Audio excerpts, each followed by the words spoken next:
صاحب تا چې موږ ته منټران د سکول په سکیورټي باندې ودرول ستا مطلب څه دی؟ دا خو اجرتي وو، د چا نه اجرت اخیستی دی او دا ماشومان یې ویشتلي دي. زه خو به خپله دفاع د بهر دشمن نه په هره طریقه باندې وکړم، خو د خپل کور د دوست نه او د خپل کور د محافظ نه به زه خپله دفاع په څه جوړ باندې کوم؟ ذهني توازن د ټیک ټاک و، ته چې ونه بانې جوړی نو ته په دې کې ملوث یې. ډي پي او صاحب ستا کردار د مخکې نه مشکوک دی، موږ تا ته د شک په نظر باندې ګورو. دا سړی برتي کړی چا دی؟ د ده په برتۍ کې کلیرنس چا ورکړی دی؟ یوازې دا یو کس نه دی، په دې ټولو محکمو کې دغه قسم ککړ خلک، دغه قسم ذهنیت والا خلک بې شمېره دي. ته باقاعده زموږ مجرم یې، تا هغه له پرتوګ جوړ کړی دی او چې څومره هم هغه زموږ مجرم دی نو دغه شان ته زموږ مجرم یې. زه دې خبرې ته حیران یم چې دا سړی په 2009 کې بھرتي شوی دی، د 2009 نه مخکې د ده تاریخ څه دی، د چا ملګری و موږ ته دې هغه واضح کړی شي. 2 پیرې دا سړی یو پیر سسپینډ شوی دی په پلار په ډزو باندې، دویم پیر دی د نوکرۍ نه مکمل برخاست شوی دی، ډسمس شوی دی په دې سکول کې په هوایي فایر باندې. نن ما ته ډي پي او صاحب وایي چې دا ذهني مریض دی. دا ذهني مریض له ټوپک ولې ورکړی دی؟ دا ذهني مریض له ټوپک ولې ورکړی دی؟ 2 واقعیتو کې دا سکول تل کوو. زه خو د سنګوټۍ پبلک سکول هغه واچمین ته سلام کوم چې هغه دی نیولی دی او نور شهادتونه نشي وي، کنه یقین وکړه په دې سکول کې موږ مړي نشو راټولولی. موږ حیران په دې یو چې کله ډي پي او صاحب راغلی دی نو په مشارۍ کې دلته په سوات کې ډېرې واقعې وشوې او بیا په تاڼه کې قتلېږي او هغه له نوم ورکولی کېږي چې دا په خطایي باندې مړ شو. دویم بیا یو په کابل کې شارټ سرکټ کېږي، هغې ته وایي چې دا لکه د بجلۍ په دغه باندې شوی دی، حالانکې داسې ده نو د وله شارټ سرکټ نوم ورکړو. پرون د ګلونو په ګولو باندې سور کېږي، هغو ته دې د کس ته نوم ورکړو چې دا مینټل دی، دماغي توازن ټیک نه دی. هلکه دماغي توازن ټیک نه دی، دا په پولیسو کې بھرتي کړی دی، نو تا د ده چیک اپ کړی؟ آیا کته تا په پولیس کې اغسته تا ول ټوپک ورکړ، تا په جنکو په سکول په ماشومان په سکول ولې ودرولې؟ زه خو به خپله دفاع د بهر دشمن نه په هره طریقه باندې وکړم، خو د خپل کور د دوست نه او د خپل کور د محافظ نه به زه خپله دفاع په څه جوړ باندې کوم؟ زه به د سټیج نه دا خبره کوم چې یاره زه د ادارو مخالفت نه کوم، چې زما بچی مري د هغې باوجود به زه مخالفت نه کوم. که فرض که دا سټیټ زما د عوامو دپاره او د عوامو د فلاح و بهبود دپاره او بیا زه د سټیټ خلاف او د ادارو خلاف خبره کوم، دا به بیا بغاوتي، دا به غداري. خو که فرض که د خپل بچي د مرګ د جوبلې تپوس او پوښتنه زه کوم نو دا زما قانوني او شرعي او جمهوري حق دی، دا زما نه د چاپلار هم نشي اخیستی. منګه هر څه برداشت کړي دي، نور د برداشت ځای نشته. د افسوس خبره دا ده چې زه خپل ذاتي نوکر نسم، نو چې د کم کار دپاره یې نسم، زه د هغه نه د هغه کار متعلق تپوسونه کوم او پوره معلومات حاصلوم.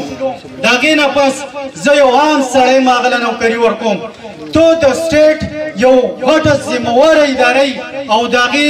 ذمهوار افیسر یې، نورې مطالبې په خپل ځای،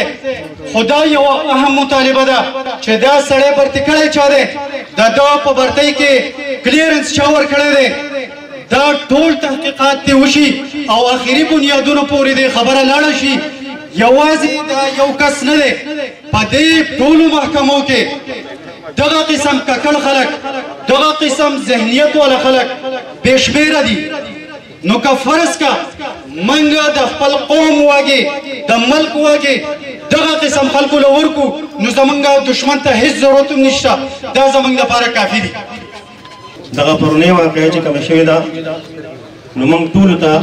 داسې دک درد دی لکه څنګه چې د هغو خاندان ته دی. ټیک ته د هغو امر منئ، خو بیا هم